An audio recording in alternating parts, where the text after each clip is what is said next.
There's much bigger, much more cohesive talk about gold being revalued at a higher price.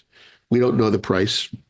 We don't know the use of the funds if it were to happen. We do know it's going to be tied to the sovereign wealth fund if it were to happen. Most banks not most, some banks are explaining it now and saying the probability of it happening is very small.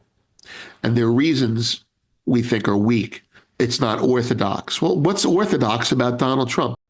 Welcome to the Morning Markets and Metals with Vince Lanci, where each morning Vince brings you the financial and precious metals news to get you ready for your day. And now, here's Vince.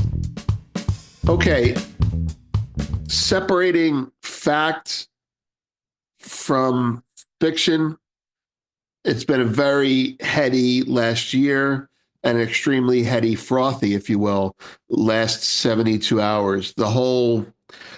Specifically, the whole resetting of the gold price has gone from the fringe to practically the mainstream. I'd say ground zero for the increased chatter about it starts when Donald Trump signed an executive order for a sovereign wealth fund, and Scott Bessent said, standing next to him, that we intend to monetize the assets on the U.S. balance sheet in conjunction with the sovereign wealth fund. Now, there are many assets, but gold is the one that has caught everyone's imagination. Obviously, everyone's, not just our imagination.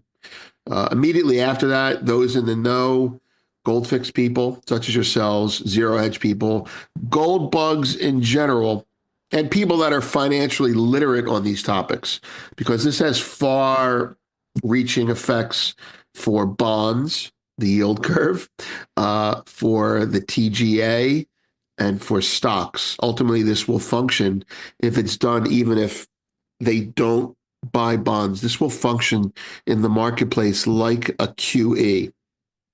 So it could literally be very inflationary at the same time.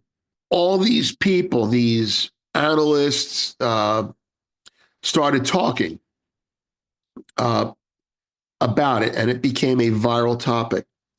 But the analysts who cover precious metals and those that don't cover precious metals, the real analysts, I'm referring to the banks or the boutique investment firms or people like ourselves, started talking differently or not writing at all. Differently meaning, well, let me explain it. Some analysts started writing about gold and in increasingly frank terms, but still not touching on the reset concept. I'm referring to Bank of America and Citibank as banks that started speaking in increasingly frank terms about gold, but without touching on the reset. Specifically, the most recent 3500 report that Bank of America put out describing gold's rise would be contingent upon acceptance in the insurance industry. And then Citibank's report, which mentioned, but didn't go over the top, that gold could go to 3400, citing their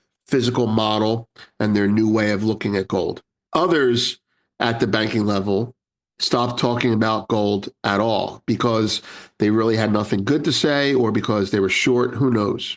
Anyway, so that's where it began. So you have this ground zero event, and you have us, people like us, on a platform like X, which serves like a megaphone now of public opinion. It's an instantaneous poll, and it gets enough critical mass in combination, obviously, with the fact that London gold is being drained, the price is going up, and it's just in the news, even in cursory fashion. And you put all those things together, and the analysts have to start writing about it, but they don't want to talk about the reset specifically. Right about this time, well, actually, no, for the last year, I have been trying to wrap my head around a missing piece. It's a little bit of a digression because it's going to tie in with the next pieces that we talk about. For the last year or two, I've been saying gold's going to be reset, gold's going to be revalued in different volumes. I wasn't screaming at the top of my lungs.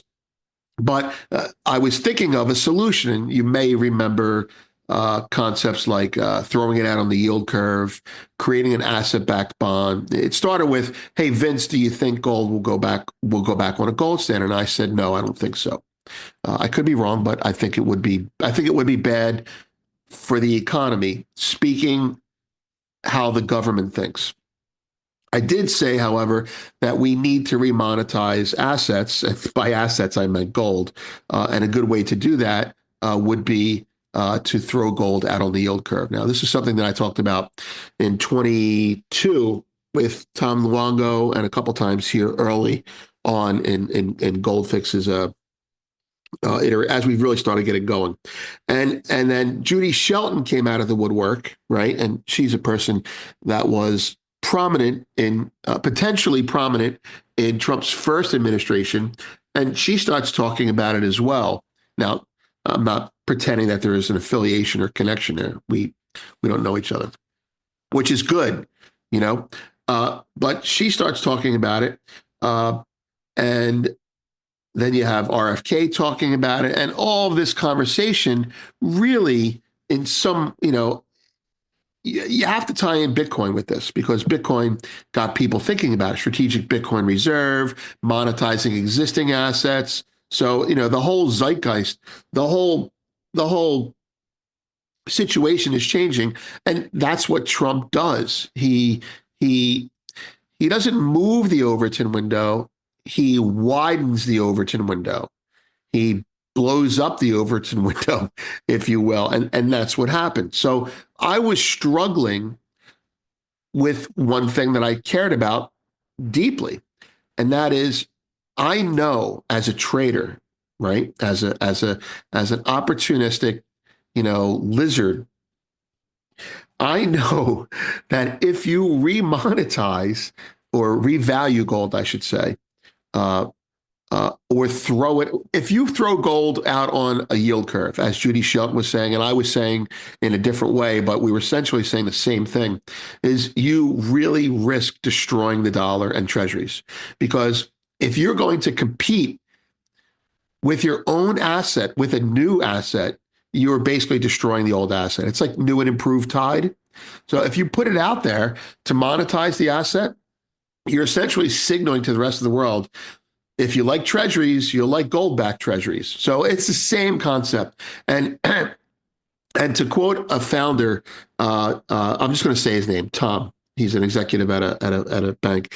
In 22, when I first floated this, or 23, I first floated this to him for a serious critique, and his response to me was, excuse my French here. It's for effect. I have to quote the cursing.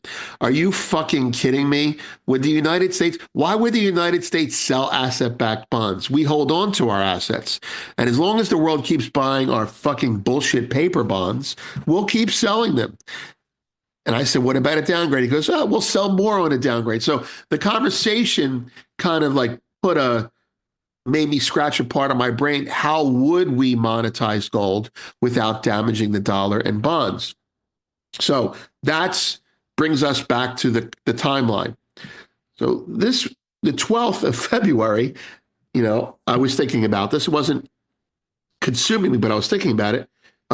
There was an article by James Grant in the Interest Rate Observer. It wasn't his headline piece. It was a second piece, and it was entitled "Dear Scott Bessent," and it was probably less than 800 words.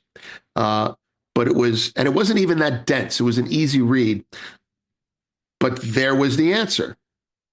The answer was, without getting into details, the answer was, we're going to monetize gold. We're not going to sell gold. We're not going to create gold bonds. We're going to use the money that we get from the monetization of gold and buy back our bonds. Kind of like half of a QE. We're going to create the money. We're not going to print the money, and we're just going to buy back our bonds. And boom, that was the answer. The answer is, to make me feel comfortable with the idea of revaluing gold, is that we would reduce our debt. And the reason I wouldn't feel comfortable with revaluing the gold, because if you look at what happened in 1973, we revalued the gold and we just spent the money. And if you just spend the money, it's like, giving your child who's asking for money without giving any requirements of them to spend that money. So they just spent the money. And I figured they would do that again. It's not to mention it is a one-time event. And if you do it, it's like cracking the piggy bank if you spend the money on something you don't need. So that was my concern all along. We sent an excerpt. If you're wondering what founders get that's different, well, they get a lot of things that's different. I'm not upselling you here. I just want to let you know what the mystery is. We sent an extended excerpt of that section of grants to the founders. So they saw that article firsthand. The thing costs like, $1,000 a year to get. So we try and pick the good ones for you. Okay, so my problem is solved. But now we're back on the timeline. So James Grant comes out with a piece on February 14th, right? But February 14th is when it's dated. And the volume gets louder, right? We're talking about it more. It's like it's like a cauldron in social media, and it's splitting out to the, what I call the second tier press, and that would be the YouTubers and what have you. But back then, staying back to the timeline, February 12th, and I didn't see this until today, but February 12th, Bank of America put out a piece that I just sent out today, right? Ultimately discussing the gold reset. Now, obviously, their clients are talking about it. You've heard me talk about this before. Hartnett is good at taking the pulse of his clients. I should note as a side note that Hartnett did not speak about gold at all in this week's Flow Show, and I took that to mean that he was less bullish. Reality of it is he was holding off because there's more coming out, meaning the Bank of America reports stating that we just sent out, a breaking down of the potentiality of a reset for gold, had that piece embedded in it. There was a bigger piece about the monetization of U.S. balance sheet assets in general. The 16th or the 15th, it may have happened. Zero hedge, this is where it starts to really catch fire. All right. So Zero Hedge, seemingly very innocently, asks Elon Musk, hey, it would be a cool idea if Doge looked into the gold holdings in Fort Knox. And Elon Musk replied, as he will sometimes do to Zero Hedge, usually to comment or to add color. But he replied in a very almost falsely naive way, considering what he knows about things in general, saying, what do you say? Hey, I thought that gold was audited every year, kind of like, the way he does things. And that began a back and forth conversation that basically made the topic go viral on X, which prompted Zero Hedge to write a post about it, which prompted Rand Paul to weigh in. And he says he wants to be a part of it. If it happens, let's do it, I think was his phrase. So, and there you have it. Within our little community, meaning Zero Hedge, Goldfix, Gold Bugs on X, FinTwit, I guess is what we used to call it, and people that are more Austrian than Keynesian, you have kind of like a critical mass. You have a cauldron boiling, and this is where you could see the power of what we're a part of now. If you're on X or understand how, or are looking at the demise of mainstream media and say, what's coming next? Well, if you look at the structure of the media now, right? The mainstream media, what I mean by, the TV channels that you watch, it has always, I would say for the last 10 years, most obviously, right, been a megaphone for other people's propaganda. Now, it's become obvious since Trump took office in 2016 that they get a message and they go with it and they basically do what they're told, even though they think they're being, quote, journalists. So they're manipulated by powerful people. So that has continued to this day. And during Trump 2.0, the media is kind of in transition ideologically. Some of them are attacking Trump because that's what they do. They're still representing, the woke liberal ideology. And some of them are reporting on Trump as factually as they can, but still spinning it. That'll be your Reuters and AP. They'll use words like destroyed rather than changed. They'll take the negative spin.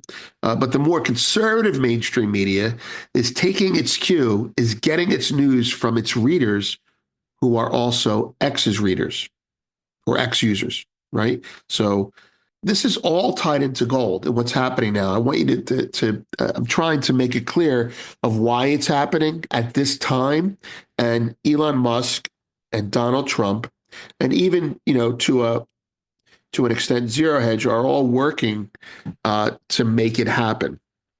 And, we're the foundation that it has been built on. So, social media, so we're looking at the press here. Social media is the public forum that generates the grassroots ideas that are basically being polled, right? We're a polling mechanism for the media. Oh, people are talking about this. We are replacing Gallup poll, right? So the mainstream media wants to stay alive, right? Well, if it's important to a million people on X and they're talking about it, and then you've got Elon Musk promoting it for his social media platform and also for the government work that he's doing. And then you've got Donald Trump on his platform working with Elon on the Doge project. Well, you've got a critical mass for an idea. So the first mainstream media press to tap into that would be a Fox News, for example. And they are beginning to pick up on it. So they pick up on it and it becomes a nonstop story. And then eventually everyone has to cover it. And they'll spin it according to their management or their editorial bias. But it's going to be talked about. They should begin to talk about it more now. Bloomberg and others have already talked about it indirectly. But it's going to become, they're dancing around it, if you know what I mean. No one's willing to do anything except acknowledge that people are talking about it. All of this, right now, we're going to tie it together. All of this, of course, is happening at the same time that the gold EFP and gold deliveries to the U.S. have increased significantly in my opinion, under the auspices or under the pretense, I call it, of tariffs, right? I mean, I and other people that are actually in the industry, I have a professional relationship with people at Scottsdale. Let's put it that way. And other people too, but I can say Scottsdale. That the U.S. is not just repatriating gold, which is what I've contended. It wants it back and that it just wants it back unencumbered, but it's also possibly adding to its pile, which is also true. So that's the story so far. Things are going to get a little bit more heady. You're going to see a lot more bullshit out there. When you have an idea, when you have a meme, when you have something, when you have a conjecture or a speculation, when you have something that's caught fire and gone viral, you tend to bring the grifters out. So you think of the Anthony Pomplianos with Bitcoin. Bitcoin can't sue him. There's no one to sue him. There's no government protection, so he could say what he wanted. So the sensationalist journalism, we'll get into it. So the YouTubers saying gold is going through infinity are coming out of the woodwork, and it gets harder to determine what's real versus what's bullshit going forward. So, for example, yesterday on Substack, someone asked me if silver was made into a tier one asset as well, and the answer is no, it's not. Could it be someday? Yeah. Will it be? Probably, almost, definitely, probably not. And that's not a comment on silver. It's a comment on the fact that they don't have enough of it. They only make tier one assets, things that they have enough of. So speaking about our role up until now and our role going forward, we will try to remain true to what we've done on these topics and continue presenting what we do and how we do. Now, the volume, we're a one-man shop here, actually a 1.5-man shop. And the volume of information and information coming has increased substantially, and we're also trading these markets. So this is not a downgrade to your service, okay? We will keep our comments to a minimum while things are going crazy and try and make ourselves more available in the Substack chat, which we've begun using. Frankly, it's a nightmare to navigate. But look, it's where people that are serious about these topics are going, and we're going to go there more. That's it. So as of right now, the questions that should come up, at least with us, is if this were to happen. So here's like our list of questions that we're looking for answers to as a trader and as an analyst. But if this were to happen, what would happen to the price of gold publicly? What would be the price of gold that they revalue it at? And what would they use the funds for? Now, these are logical, legitimate questions. So to ask whatever happens, a revaluation of gold is bullish for the price of gold in and of itself. And we can get into why, but the answer is if they reprice it to $2,000, that's bullish for gold. It's not extremely bullish for gold, it's just a little bit bullish for gold. But it can be extremely because if we revalue it to $2,000, okay, then other central banks will revalue it higher. And when you raise the floor on the value of it, you also make people think that it can be raised again or more. Whether it can be or not is not important. And so that will make them buy more. It's like buying something undervalued, knowing that you'll make money on it someday. And it will make people that are long physical gold even less likely to sell because it becomes worth more, not just as collateral, it becomes worth more as a central bank asset. The real kicker for the price of gold, in my opinion, is, and we wrote this about the two questions that you have to ask: what will the price be? What will the price be reset to? Number one, and number two, what will the use of funds be? The use of funds is key. If they take the money and say we're just going to spend it on Porsches and Lamborghinis, well, that's bullisher gold because that shows that they're not learning from their mistake. They've taken the extra money from daddy. They're spending the extra money, and they're going to have to go back to it again. And that means gold gets revalued more. So as gold gets monetized and the money gets pissed away instead of being fiscally responsible, that makes the price of gold go up again. And that's what happened in the 70s. See, quickly, in 1973, we revalued gold from 35 to 38 to 42.22. And the price of gold chopped around, but it was in the process of going up a little bit.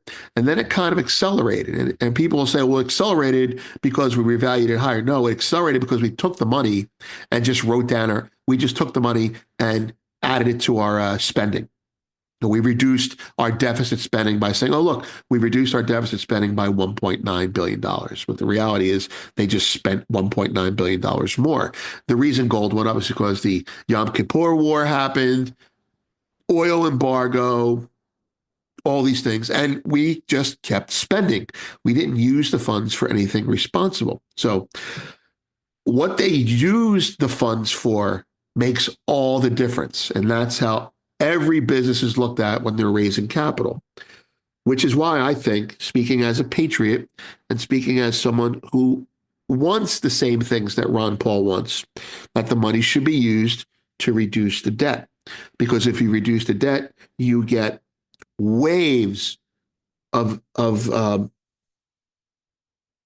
what's the word? Compounded benefits, because you're removing compounded interest. Anyway, if they were to, just throwing it out there for you, if they were to reduce the debt with all the money, well, that would not be bullish gold. It certainly wouldn't be bearish gold, but it would not be bullish gold because they're reducing the debt with it. It would, however, be bullish stocks. It would be massively bullish stocks. It would be Zero Hedge mentioning the report that we sent you guys by Bank of America this morning, describing how it would be a QE event. That's an unlocked post by them.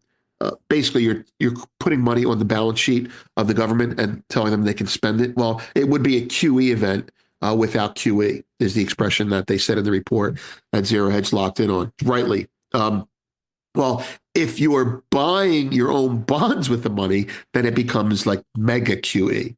Okay, so what are you going to do if bond rates go to zero? You're going to buy stocks. You're going to buy gold too, but it's not like fear related for gold to rally under a situation like that. It's more like everything goes up because we just fucking reduced our debt substantially, and gold not as much. I think I could be wrong about that last part. Gold could just outright drop from it. The reason I don't think it will drop is because they've just raised its value. It's also very important how this is executed. Here's $700 billion. Go spend it.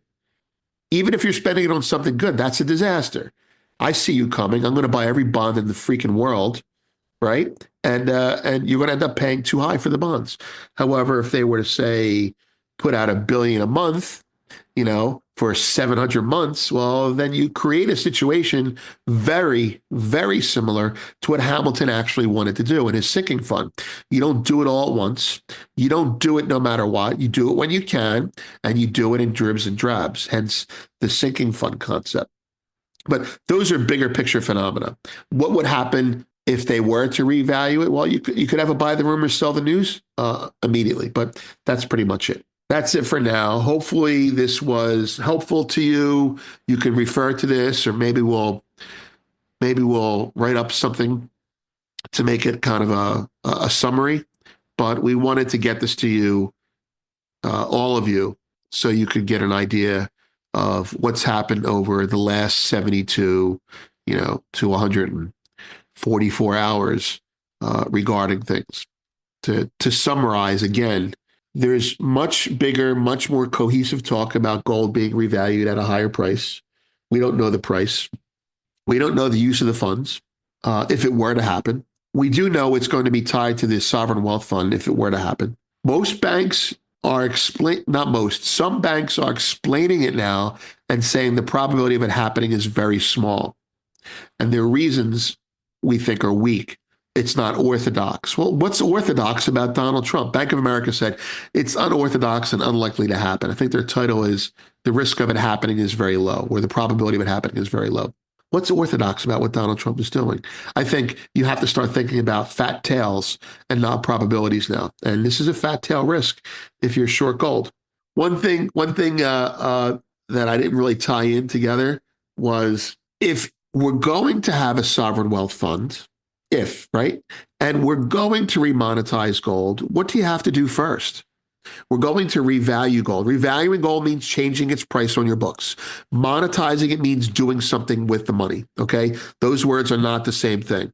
But in order to revalue the gold, before you remonetize the gold, you need an audit. And that's why the conversation that was kind of thrown back and forth in our little Twitter sphere is significant because Musk is a government employee in this sense, right? And Musk is saying, hey, let's, he's outsourcing it, but he's like, hey, that's not a bad idea. Let's audit the Fed. Well, you have to audit the Fed before you monetize an asset anyway. And so Musk, Besant, Trump, and Zero Hedge, as a publisher, are facilitating a mainstream discussion about the gold in Fort Knox and our gold on our balance sheet in general. Have a good day.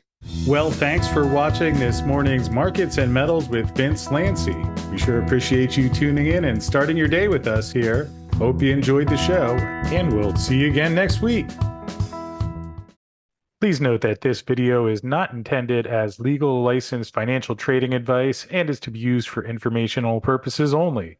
Please contact your financial advisor before making any decisions, and thanks for watching.